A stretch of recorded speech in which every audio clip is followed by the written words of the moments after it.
우리가 마태, 마가, 누가, 요한복음, 사복음서 말씀을 살폈는데요. 마태, 마가, 누가, 요한이 기록한 복음서, 이게 타복음서라고 말씀드렸고, 마태, 마가, 누가복음은 공감복음, 이렇게 말씀드렸습니다. 그래서 마태, 마가, 누가, 요한이 기록한 복음서인데, 이 기록한 복음서의 대상들이 달랐죠? 기억나시죠?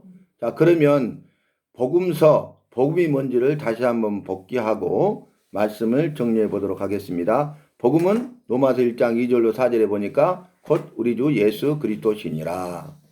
그래서 마태, 마가, 누가, 요한복음이 공통어가 뭐예요? 우리 주 예수 그리스도, 우리 주 예수 그리스도, 우리 주 예수 그리스도, 우리 주 예수 그리스도. 근데 그 앞에 살이 붙어요. 전제가 뭡니까? 구원자. 그러니까 구원자 우리 주 예수 그리스도. 이게 공통어입니다. 그러니까 마태가 기록한 구원자 우리 주 예수 그리스도, 마가가 기록한, 누가가 기록한, 요한이 기록한 구원자 우리 주 예수 그리스도라는 내용이 공통해요. 그러면 그 앞에 수식어만 달라요. 처음에 시작이. 그러니까 마태복음을 보면 아브라함과 다윗의 자손으로 오신 구원자 우리 주 예수 그리스도를 말씀한다. 이해되시죠? 그러니까 마태복음은 말씀한다. 마가복음은 말씀한다. 누가복음은 말씀한다. 요한복음은 말씀한다. 그러니까 창세기부터 요한계시록까지 66개 문장으로 한 문장 요약을 할 수 있다 그 말이에요. 그래서 마태복음이 1장부터 28장까지 있는데 마태복음을 한 문장으로 요약하시오. 그러면은 방금 했던 것을 하면 되겠죠. 구원자 우리 주 예수 그리스도 앞에 마태복음의 수식어가 뭐예요? 아브라함과 다윗의 자손으로 오신 구원자 우리 주 예수 그리스도를 말씀한다. 이게 한 문장입니다. 그래서 그 한 문장을 요약해서 28장 전체를 담는 거예요. 그러면 그걸 설명해 봐라. 그러면은 아브라함의 자손으로 오신 것을, 다윗의 자손으로 오신 것을, 그리고 그분이 구원자시고 구원자신 그분이 바로 우리 주 예수 그리스도다. 이것을 설명하면 되잖아요. 그러면 이제 나머지 수식어만 붙이면 돼. 마가복음 뭐예요? 여호와의 아들로 오신. 또 누가복음 뭐예요? 인자, 사람이 아들로 오신. 이것만 다르죠. 그러니까 너무 쉽잖아요. 말씀이 분명하게 우리가 깨달아 알 수 있죠. 구분이 되죠. 요한복음 뭐예요? 말씀으로 오신. 이것만 붙이면 돼. 이게 특징이에요, 특징.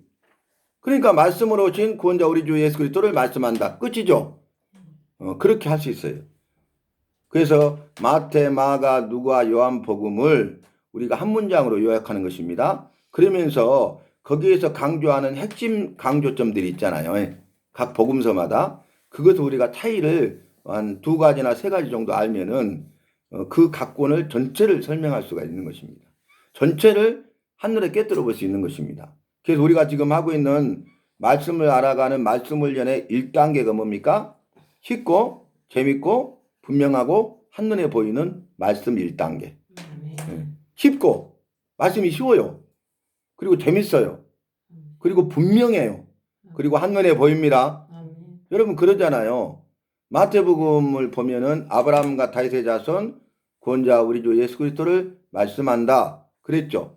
그런데 그 말씀을 하면서 마태복음 28장 18절 20절에 핵심을 말하죠.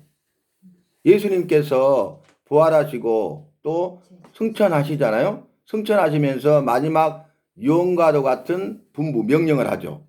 그게 뭐예요? 마태복음 28장 18절. 그러므로 너희는 가서 이렇게 나오죠.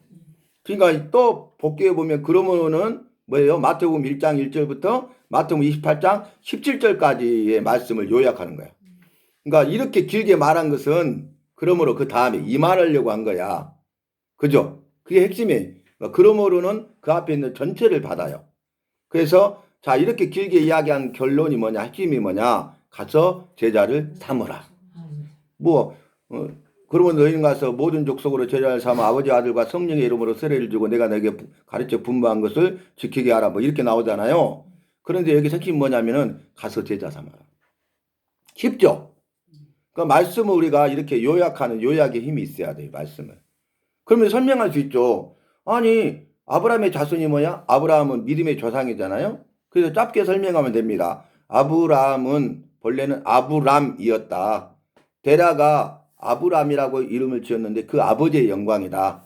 그 아버지의 영광을 위해 살다가 죽을 자이다. 그런데 이방인이었던 우상 숭배자였던 아브람에게 여호와께서 은혜로 임하셔서 아브람을 부르시는데 복을 주실 것을 말씀하시고 자손의 복과 땅의 복과 민족의 복을 주실 것을 약속하셨다. 그러니까 신의 음성을 들은 아브람이 복을 받기 위해서 복을 주신다는 여호와의 말씀을 믿고 순종하여 갔더니 그것이 약속의 땅입니다. 그리고 이제 말씀을 통해서 아브람을 믿음으로 순종하는 법을 배우게 하세요. 말씀을 통해서 믿고 순종하는 사람이 되게 한다고요. 그런 말씀의 훈련, 믿음의 순종의 훈련을 통해서 24년이 지난 99세 때에 아브라함이 되게 하십니다. 열국의 아버지가 되게 하신 거예요. 전혀 다른데요. 전혀 딴 사람으로 쓰임받게 돼요.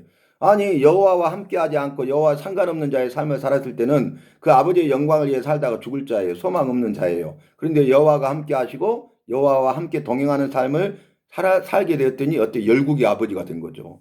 그래서 여호와의 손에 붙들림 받으니까 아름답고 위대하고 탁월하게 쓰임받게 된 것입니다.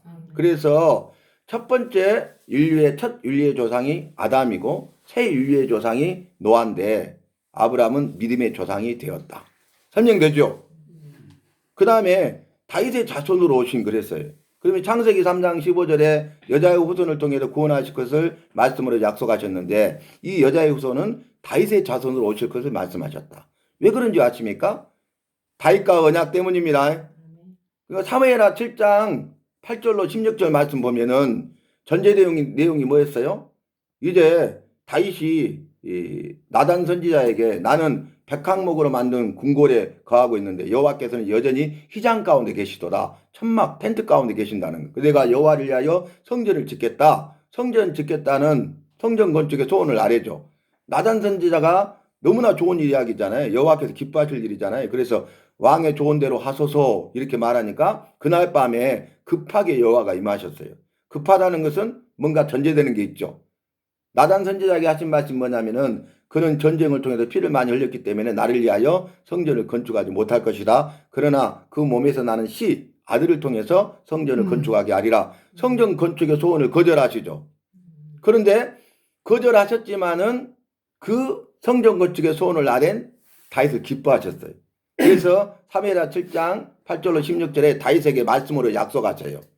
그것이 다윗 언약입니다. 다윗 언약의 핵심은 뭡니까? 첫 번째, 내가 내 집을 세우겠다. 두 번째, 네 나라를 견고하게 하겠다. 세 번째, 네 왕위를 영원한 왕위가 되게 하리라. 그랬죠? 그래서 아니 가장인데요. 집을 세워주신대요. 내가 하는 것이잖아요. 내가 하는 것이 아니네요. 여호와께서 하십니다. 집을 세우는 거 내가 하는 것이네요. 내가 해야 되네요. 우리 이렇게 생각하죠. 내가 가장이니까 내가 해야 되네요. 내가 세우네요. 이렇게 생각하고 마땅하고 당연한 건데요. 실제로 세울 수가 없어 내가. 집을 세우는 분은 여호와십니다. 우리 집의 가장이 되시는 거예요. 호주가. 그 다음에 왕이니까 나라를 견고하게 하는 게 중요하잖아요. 그런데 나라를 견고하게 하겠다. 다윗이 하는 것이 아니라 여호와께서 나라를 견고케 하십니다. 그래서 이 원수들과 싸움에서 싸워 이기게 하시니라. 그래서 원수 대적과 싸움에서 전쟁할 때마다 싸워 이기게 하시고 전쟁에 승리하게 하셔서 강력한 통일왕국을 이루게 하시고 나라를 견고하게 하십니다. 세 번째, 네 왕위를 영원한 왕위가 되게 하리라 약속하셨잖아요. 그 말씀을 이루시는 것이 여자의 후손으로 오신 구원자이신 우리 주 예수 그리스도가 다윗의 자손으로 오실 것을 말씀하신 겁니다. 왜냐하면은 예수님은 영원하신 분이잖아요. 여호와시니까. 영원전부터 영원까지 계시고 영원히 계신 분이잖아요. 그분이 왕으로 오시잖아요. 영원한 왕이시잖아요. 그래서 예수님이 다윗의 자손으로 오심으로 말미암아서 그 왕위가 영원한 왕위가 되는 겁니다. 그래서 그 말씀을 이루기 위해서 하신 거예요. 그래서 아브라함의 자손으로 오실 뿐만 아니라 다윗의 자손으로 오신 것입니다. 그래서 마태복음은 이 아브라함과 다윗의 자손으로 오신 구원자 우리 주 예수 그리스도를 말씀한다. 이해되시죠? 자, 그러면 뒤에 공통어가 나오니까 한번 이제 복귀하고 가십시다. 자, 구원자 그분은 우리 주 예수 그리스도시다. 그랬어요.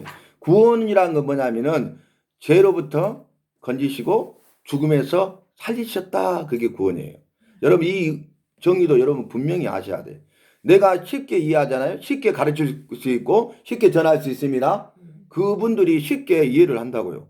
그러니까 이게 언어를 쉽게 하는 게 굉장히 중요해요. 구원 그러면 굉장히 어렵게 생각하잖아요. 구원이 뭐라고요? 죄로부터 건지시고 죽음으로부터 살리셨다. 이게 구원입니다. 내 죄로부터 건지시고 나를 죽음으로부터 살리신 분은 구원자로 오신 우리 주 예수 그리스도십니다. 그래서 구원자라는 설명을 했잖아요. 그래서 구원자는 마태복음 1장 21절에 분명하게 기록하고 있죠. 아들을 낳으니 그 이름을 예수라라. 이는 저가 자기 백성을 저희 죄에서 구원할 자이심이니라. 아멘. 이렇게 나오잖아요. 그래서 우리가 이렇게 말씀을 요약할 수가 있는 것입니다. 그 다음에 그 구원자는 우리 주 예수 그리스도다. 그랬죠. 주, 나의 주인, 나는 당신의 종입니다. 그런 고백이죠. 입술만의 고백이 아니라 내가 종으로 살아야 예수님이 주인 되는 겁니다. 내가 삶 속에서 내가 내 주인이 되잖아요. 예수님이 주인이 될 수 없는 거예요. 입술만의 고백은 안 된다는 것을 말씀하고 있고 예수, 구원자, 그리스도, 기름 부음을 받은 자. 구약시대의 왕과 제사장과 선지자를 세울 때 기름을 붓죠. 그래서 왕으로 제사장으로 선지자로 세워서 그 사명을 감당하기 하셨는데 그리스도, 예수님은 그리스도, 기름 부음을 받은 자인데 예수님은 왕의 왕이요, 왕중 왕이요, 만왕의 왕이요, 영원한 왕이십니다. 비교가 안 돼. 그래서 비교할 수 없는 그걸 뭐라 합니까? 엑설런트, 탁월하시다, 비교 불가 하신 분이죠. 그 다음에 그분은 이제 제사장인데 영원한 대제사장입니다. 대제사장은 죽잖아요. 영원한 대제사장이 없잖아요.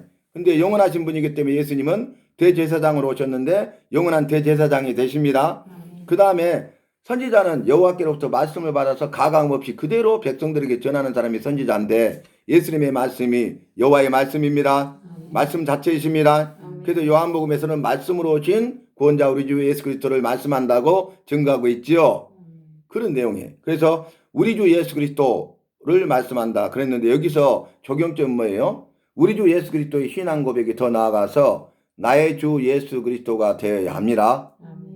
개인 구원이에요. 개인 구원. 그래서 그분이 아브라함과 다윗의 자손으로 오신 구원자이신 그분이 나의 주 예수 그리스도이십니다. 나의 주 예수 그리스도로 신앙 고백해야 됩니다. 그게 중요하다 그 말이. 그래서 마태복음은 아브라함과 다윗의 자손 예수 그리스도의 세계라 족보라 그런 말씀이죠. 그래서 제가 마태복음 1장 1절 거기다 기록해 놨습니다. 그래서 우리 주 예수 그리스도를 중심으로 이루어지는 하늘나라를 말씀하는 게 마태복음의 강조점이에요. 하늘나라. 하늘나라라는 용어가 마태복음에는 나와요. 그러니까 이걸 하늘전 나라국에서 천국이죠. 보면 왕국의 개념이요. 왕국. 왕의 나라. 왕이 통치하시고 왕의 통치를 받는 곳. 왕의 나라입니다. 왕국입니다. 그런데 그러니까 왕국으로 써야지 왜 천국으로 쓰냐. 잘못했다. 그런데 마태복음에 하늘나라가 있습니다. 유대인들은 하늘나라 개념을 갖고 있다고. 천국에 대한 개념을 갖고 있다고. 왕국 개념보다는 하늘나라 개념을 가지고 있어요. 그래서 마태복음에서 하늘나라를 언급하고 있습니다. 천국을 말씀하고 있습니다. 그러니까 우리가 하나만 이야기해서는 안 된다 그 말이. 그러니까 천국으로 우리가 알았으니까 천국이라고 해야지. 저기서 무슨 말이냐 왕국이다. 그럴 필요가 없습니다. 천국도 되고 왕국도 됩니다. 그래서 천국 그러면 하늘나라 그러니까 하늘에만 계시나? 아니야. 무소부지하셔서 다 계셔. 그러니까 왕국이야. 맞는 말이죠. 그런데 마태복음에 하늘나라가 있다니까요. 유대인들은 하늘나라 개념으로 생각한다니까요. 그러니까 유대인들에게 복음을 전하기 위해서 기록한 복음서가 마태복음이잖아요. 그렇죠? 그래서 유대인들이 잘 아는 하늘나라 용어를 말하고 유대인들이 잘 아는 족보를 통해서 봐라. 족보 이야기를 쭉 하면서 이 나사렛 목수의 아들로 온 예수가 바로 아브라함과 다윗의 자손으로 오신 구원자다. 이렇게 증거하고 있는 것이에요. 그게 마태복음입니다. 그래서 아까 말씀드린 대로 그러므로 가서 모든 족속으로 제자를 삼아라 그랬어요. 그러면 제자를 삼아라 그랬는데 제자를 삼기 위해서 전제 조건은 뭐냐면 내가 제자여야 돼. 내가 제자여야 돼. 그래야 제자 삼을 수 있습니다. 이 제자는 예수님의 제자입니다. 내가 예수님의 제자가 돼야 가서 예수님의 제자를 삼는 거예요. 내 제자를 삼는 게 아니에요. 예수님의 제자를 삼아야 됩니다. 그러면 내가 제자가 돼야 돼. 예수님의 제자의 삶을 살아야 된단 말이에요. 예수님의 제자의 삶이 뭡니까? 자기를 부인하고 자기 십자가를 지는 겁니다. 자기를 부인하고 자기 십자가를 지는 사람이 예수님의 제자예요. 이것은 자기를 부인한다, 자기 희생, 자기 십자가를 진다, 자기 헌신입니다. 자기 희생이 없는 사람, 자기 헌신이 없는 사람은 예수님의 제자가 아니에요. 자기 희생도 자기 헌신도 없으면서 나는 예수님의 제자다, 가서 예수님의 제자 삼는다, 어불성설이죠. 말도 안 돼, 이것은. 제자는 자기를 부인하고 자기 십자가를 지고 예수님을 따라가는 겁니다. 자기 희생과 자기 헌신의 삶을 사시기를 바랍니다. 그러니까 우리가 훈련하지 않고서는 누가 자기를 희생하려고 하겠어요. 더 나아가서 자기를 헌신한다고요? 할 수 없죠. 그래서 우리가 훈련을 해야 돼. 자기 희생 훈련, 자기 헌신 훈련을 해야 예수님의 제자가 되는 것이고, 예수님의 제자가 되어 내가 살아갈 때 예수님의 제자된 삶을 사는 것이고, 그래야 가서 예수님의 제자를 삼을 수 있다는 말입니다. 그래서 한 문장 요약, 마태복음은 아브라함과 다윗의 자손으로 오신 구원자 우리 주 예수 그리스도를 말씀한다. 됐죠? 마태복음은 마가복음은 여호와의 아들로 오신 구원자 우리 주 예수 그리스도를 말씀한다. 아까 말씀드렸죠? 너무 쉽잖아요. 그러니까 설명만 하면 돼. 뒷부분은 다 설명했으니까 여호와의 아들만 설명하면 되죠. 예수님은 본래 성부, 성자, 성령 삼일체 여호와십니다. 영원하시고 전능하시고 주인 되신 분이십니다. 그리고 성부, 성자, 성령인데 성자 여호와십니다. 성부 아버지의 아들입니다. 독생자입니다. 그런데 그분이 바로 여호와의 아들이시고 여호와의 아들이신 그분이 나를 죄로부터 건지시고 죽음으로부터 살리시기 위해서 구원자로 오셨어요. 그게 바로 여호와의 아들로 오신 구원자 우리 주 예수 그리스도를 말씀한다라는 내용이에요. 그러면 마가복음의 핵심을 보면 마가복음 1장 1절에 나오죠. 여호와의 아들 예수 그리스도의 복음의 시작이라. 아멘. 복음 우리 주 예수 그리스도라고 말씀드렸습니다. 복음이 뭐예요? 유앙겔리온, 좋은 소식, 그러죠. 그런데 좋은 소식, 그것을 또 기쁜 소식이라고도 말을 해요. 자, 그런데 누가복음 2장 1절로 11절 말씀 보면 이 복음은 큰 기쁨의 좋은 소식입니다. 큰 소식, 기쁜 소식, 좋은 소식이에요. 근데 이보다 더 크고 이보다 더 기쁘고 이보다 더 좋은 소식은 없다고 그랬죠. 우리 주 예수 그리스도의 탄생의 소식을 목자들에게 천사들이 알리면서 우리가 너희에게 큰 기쁨의 좋은 소식을 전하노라. 그 큰 기쁨의 좋은 소식이 뭐냐면은 오늘날 다윗의 동네에 구주가 났었으니 곧 그리스도 주시니라. 예수님의 탄생을 큰 기쁨의 좋은 소식이라고 증거하고 있는 거예요. 이게 복음입니다. 좋은 소식 정도가 아닙니다. 왜냐하면 죽은 자를 살리는 것보다 더 크고 기쁘고 좋은 소식이 어디 있을까요? 그런데 죽은 자를 살리시고 다시는 죽지 않고 영원히 살게 하시니 이보다 더 크고 더 기쁘고 좋은 소식은 없습니다. 그분이 바로 구원자로 오신 우리 주 예수 그리스도이십니다. 우리가 믿고 따르는 나의 주 예수 그리스도이십니다. 그래서 우리는 신앙 고백해야 돼요. 우리 주 예수 그리스도가 나의 주 예수 그리스도로 신앙 고백되어야 합니다. 엘리야의 여호와가 나의 여호와가 되어야 됩니다. 저는 그런 신앙 고백대로 주님이 인도하셨다고요. 엘리야 말씀을 묵상하면서 엘리야의 여호와가 나의 여호와인 줄로 믿습니다. 여호와여 불로서 응답하옵소서. 내게도 그렇게 하신 줄로 믿습니다. 그리시나가에서 까마귀를 통해서 아침에도 저녁에도 떡과 고기를 먹이시고 입히셨던 그 엘리야의 여호와가 나의 여호와인 줄로 믿습니다. 영적 까마귀를 통해서 채우실 줄로 믿습니다. 지금까지 조금도 부족함이 없이 영적 까마귀를 통해서 그 이후로 내 삶을 인도해 주셨습니다. 지켜주셨습니다. 구하는 것을 주셨습니다. 구하는 것을 주시며 늘 지켜주시리. 그 찬송을 그냥 부를 수가 없다는 거예요. 왜냐하면 내 삶 속에 여호와의 살아계심을 체험했기 때문에 그래요. 여호와께서 내 삶 속에도 능력을 행하심으로 내가 기적을 체험했기 때문에 그래요. 내 삶의 순간순간 모든 삶이 기적이었기 때문에 그럽니다. 지금도 기적을 행하고 계시기 때문에 그렇습니다. 그래서 나의 여호와로 신앙 고백하는 것이 중요하다 그 말이에요. 약속의 말씀을 받으면 내게 주신 말씀, 약속의 말씀, 은혜의 말씀, 생명의 말씀으로 받아서 나의 신앙 고백으로 아뢰시기를 바랍니다. 내 것이 됩니다. 내 안에 역사가 이루어집니다. 변화가 시작됩니다. 새 사람이 됩니다. 그래서 간증자로 쓰임받게 된다는 거예요. 이런 체험을 할 때 우리는 놀라운 회복 탄력성을 갖게 됩니다. 그래서 지치지 않고 사역을 감당할 수 있는 거예요. 내 힘과 능력으로 할 수 없는 거예요. 주님이 공급하시는 힘과 능력으로 감당하게 되는 것입니다. 놀라운 은혜가 있어요. 자, 그래서 마가복음을 보면 여호와의 아들 예수 그리스도의 복음의 시작이라. 그래서 우리 주 예수 그리스도의 제자로 살자 그랬어요. 아까 제자 삼아라 그랬죠. 여기서는 제자로 살아라고 말하고 있어요. 이해되시죠? 그러니까 제자로 살아야 제자 삼을 수 있어요. 참, 왜 이렇게 됐냐면 마태복음이 먼저 나왔지만 마가복음이 더 먼저 기록됐습니다. 마가복음이 더 먼저 기록됐어요. 그러니까 첫 번째 메시지는 뭐예요? 예수 그리스도의 제자로 살아라. 두 번째는 뭐예요? 가서 제자 삼아라. 이해되시죠? 그래서 제가 이렇게 넣은 거예요. 아니, 아까 말하고 순서가 바뀌었네. 이렇게 생각하면 안 됩니다. 마가복음이 더 먼저 기록됐다고요.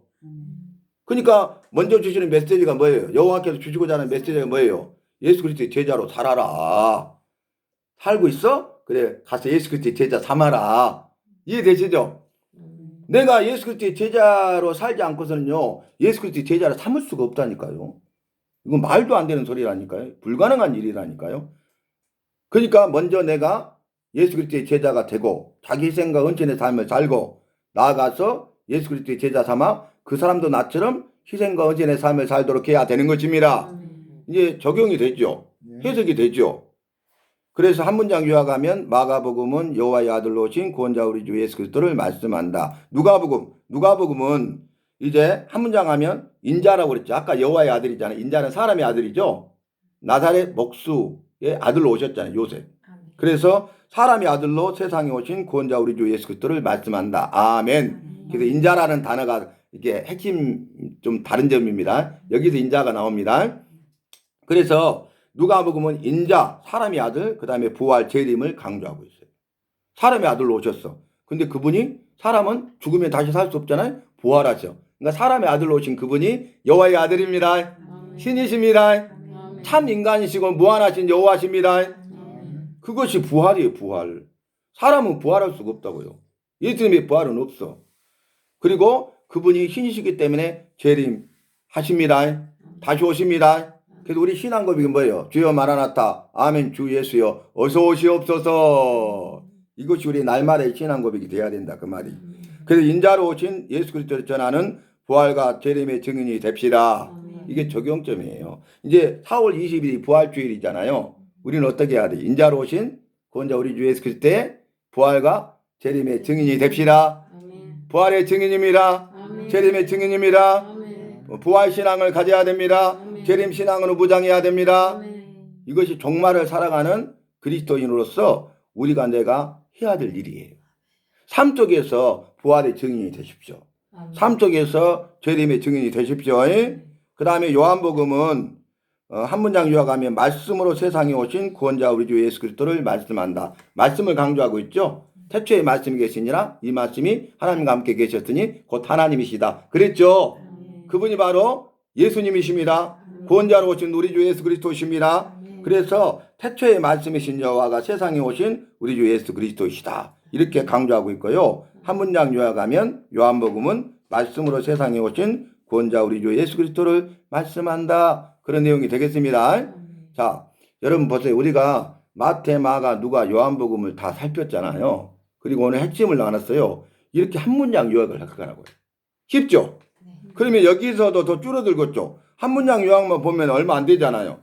그러면 66권이니까 66개의 문장을 알면 성경 전체를 알고 성경 말씀을 읽고 듣고 배우고 행할 수가 있습니다. 말씀이 쉽고 재밌고 분명하고 한눈에 보입니다.